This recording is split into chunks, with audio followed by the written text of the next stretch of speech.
આત્માનું પરમાત્મા સાથે મિલન, તેને કહે છે યોગ. યોગ એટલે જોડાવું, યોગ એટલે આધ્યાત્મ, યોગ એટલે ઉર્જા અને યોગ એટલે અનુભવ.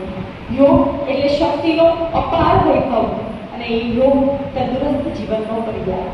શક્તિમાં વધારો થાય છે અને સુખાકારીમાં વધારો થાય છે. આપણે માનીએ વડાપ્રધાન શ્રીને લાઈવ સાંભળવા જઈ રહ્યા છીએ, ઝલકવા જઈ રહ્યા છીએ. તો બધાને વિનંતી કે આપ નીચે મેદાનમાં બેસી અને યોગ એટલે સ્વયં અને સમાજ માટે યોગ.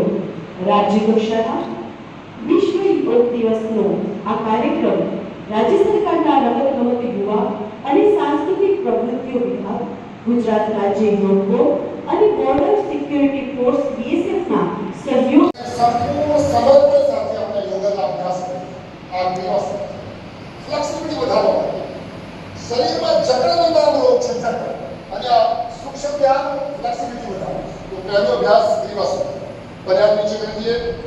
હવે બીજો અભ્યાસ કરીશું આપણે સ્કંદ સંચાલન.